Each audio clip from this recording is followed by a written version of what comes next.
Menantu hebat seperti dewa. Bos besar. Oleh karena itu, Nova bekerja sama dengan Alex. Dan pada saat yang sama, tangannya mencubit Alex dengan kuat. Meskipun Alex memanfaatkannya, tapi Nova tahu bahwa agar tidak ketahuan, dia harus melakukannya. Sayang, ada orang yang melihat kita di belakangmu. Ayo pergi. Alex menoleh dan berkata kepada pria berjenggot, belum pernah lihat. Jangan lihat-lihat. Setelah itu, dia berkata kepada Nova, sayang, abaikan mereka. Ayo ke atas dan buka kamar. Keduanya datang ke tangga dan menghilang dari pandangan ketiga orang itu. Nova segera memelototi Alex, menaikkan alisnya, dan mencubitnya dengan kuat. Brengsek, apa belum cukup tadi? Hah? Bisa-bisanya kamu mengucapkan kata-kata seperti tadi. Memangnya salahku? Bukankah itu keperluan kerja? Alex tampak lugas dan percaya diri. Nova juga tahu bahwa yang dia katakan benar. Alex berkata lagi, aku rasa kamu juga cukup menghayatinya. Panggilan barusan. Sayang. Aduh. Seluruh tubuhku jadi panas mendengarnya. Setelah berbicara, pria ini bahkan menyipitkan matanya. Terlihat sedang mengingat kembali. Cih. Wajah Nova memerah. Kurasa kamu memikirkan Eri kamu, kan? Setelah beberapa saat, keduanya kembali lagi. Alex menempelkan telinganya ke pintu lagi. Dan Nova bertanya, apa kamu mendengar apa yang mereka katakan? Alex memberi isyarat padanya untuk tidak berbicara. Setelah beberapa saat, dia menarik Nova ke atas. Ketika bertemu pelayan wanita, dia berkata, Nona, kami ingin nginap di sini. Tolong bukakan satu kamar. Nova tidak menyangka dia akan melakukan ini, tetapi menahan diri untuk tidak mengatakan apa-apa. Pelayan tersenyum dan membawa mereka kembali ke bar untuk mendaftar. Lift di sebelahnya naik ke lantai ini. Saat terbuka sedikit, pintunya tertutup lagi. Dalam sekejap, Nova juga melihat seseorang di dalam. Orang itu adalah pria berjanggut yang mencurigakan tadi, Bayu. Ternyata pria ini gelisah dan memeriksanya lagi. Segera, pelayan mendaftarkan kamar untuk mereka. Alex mengambil kartu kamar. Dan setelah memasuki ruangan dengan Nova, dia menutup pintu dan berkata, mereka berbicara tentang narkoba. Pengedar narkoba ini sangat berhati-hati. Herring tidak pernah menampakkan diri. Selain itu, mereka sudah curiga bahwa kita berdua mungkin hanya mata-mata. Lalu si Bayu itu datang untuk melihat-lihat lagi. Jadi kita harus melanjutkan aktingnya. Nova melihatnya dengan kagum. Lalu menepuk pundaknya. Hebat juga. Nak, kerja bagus. Sudah terlihat seperti polisi senior. Alex pun bekerja sama dan berkata, terima kasih Kapten Ardiansyah atas pujiannya. Aku akan terus berusaha. Nova, oke. Pertarungan sebenarnya belum dimulai. Sekarang pengedar narkoba sudah keluar. Tapi kita tidak punya bukti. Dan kita harus menangkap Herring. Keduanya memperkirakan waktu sebentar. Lalu turun dari lantai atas dan kembali ke aula. Musik di tempat itu masih sangat nyaring. Para pria dan wanita masih menari-nari. Nova bersandar di bahu Alex. Dan berkata di telinganya, sudah lihat. 5 meter di depan kiri.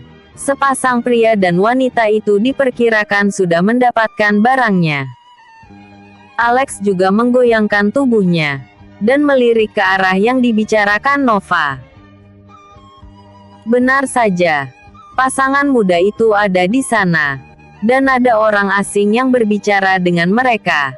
Tetapi sepertinya tidak ada kesepakatan. Pihak lain menggelengkan kepalanya dan ingin pergi. Pria di pasangan muda juga tampak sedikit kesal. Dia mengomel, lalu berdiri dan berjalan keluar. Nova berkata, "Oke, ini waktumu beraksi, pria tampan. Taklukkan wanita itu." Alex dengan sengaja berkata, "Sayang, baik sekali kamu mendorongku ke dalam pelukan wanita lain. Aku pikir dia seorang gadis yang nakal. Aku mungkin tidak dapat kembali jika sudah pergi." Brengsek. Nova mencubit pinggangnya. "Aku tidak masalah. Tapi jika kamu punya pikiran lain, apa mungkin Erika bisa mengampunimu?" Alex kesakitan. Tetapi dia tampak tenang di luar. Setelah bergoyang sebentar, dia mengambil langkah dan sayang apik, dan mendatangi gadis cantik bernama Rita. Kemudian mengusap dahinya dengan tangannya. "Hai, cantik, bolehkah aku duduk di sebelahmu?" Rita baru saja memesan minuman dan menyesapnya. Pelanggan lama merasa dia telah menaikkan harga terlalu banyak dan menolak untuk membeli darinya lagi. Hal ini membuatnya merasa sedikit frustrasi. Mendengar seseorang menyapa, dia mendongak dan melihat seorang pria tampan. Akhirnya dia merasa lebih baik. Dia menunjuk ke tempat duduk di sebelahnya dan menggeser pinggulnya. "Tentu saja, silakan duduk." Ketika dia melihat lebih dekat, dia mengenali Alex. Jadi dia tersenyum dan bertanya, "Kak, di mana pacarmu? Bukankah kalian datang untuk buka kamar?" Cepat sekali. Baru 20 menit berlalu sejak keduanya membuka kamar. Perkataan Rita tidak lain sedang menyindir. Alex juga tahu maksudnya. Tetapi dia tidak malu. Hal semacam ini tidak bisa hanya melihat waktu. Waktu harus tunduk pada kualitas.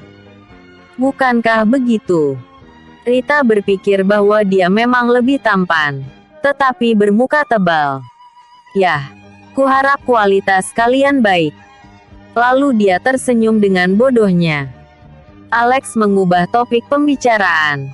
"Kedua pacarmu cukup cakap, bukan? Apakah mereka sangat tahan lama?" "Omong kosong apa itu? Dua pacar dari mana?" Wajah Rita memerah. "Semua hanya rekan bisnis. Hanya teman biasa." "Oh." Alex terus memuji tanpa malu-malu. "Maksudku, untuk gadis cantik sepertimu, tidak mungkin hanya ada satu pria yang memuja pesonamu." Rita sangat senang saat dipuji olehnya. Lalu berkata, "Istrimu juga tidak buruk. Tapi dia terlihat agak dingin. Wanita seharusnya lebih lembut. Jika terlalu cuek, pria tidak akan menyukainya." Alex mengangguk penuh semangat, menyatakan persetujuannya. "Memang, istriku memang begitu. Dia begitu serius sepanjang hari. Sama sekali tidak menarik." Mendengarkan analoginya, Rita tidak bisa menahan tawa. "Kak, kamu lucu sekali. Siapa namamu dan apa pekerjaanmu?" Alex menyibak rambutnya lagi dan memasang tampang dingin. "Kita sama-sama berbisnis. Panggil saja aku Kak Alex." Setelah itu, dia mengulurkan tangannya ke Rita. Keduanya berjabat tangan. Rita juga memperkenalkan dirinya. Dan kemudian bertanya, "Bisnis apa yang Kak Alex jalankan? Bagaimana kondisi belakangan ini?" Alex bersandar, menghela napas dan berkata, "Bisnis restoran. Biasa saja. Paruh pertama tahun ini baik-baik saja. Namun, untuk periode ini, entah kenapa bisnis beberapa kantor cabang tidak berjalan lancar." Rita mendekat dan berkata, "Wah, Kak Alex bahkan punya beberapa kantor cabang. Bos besar rupanya." "Mana ada." Alex berkata dengan malas. Di paruh pertama tahun ini aku masih bisa menghasilkan lumayan banyak uang. Sebulan bisa menghasilkan kurang lebih 1 miliar. Namun, di paruh kedua hanya cukup untuk modal. Aku juga masih frustasi dengan masalah ini. Istriku juga terus memasang wajah cemberut. Hah, hidup sungguh tak mudah. Episode sebelumnya, check-in kamar. Episode berikutnya, bercium.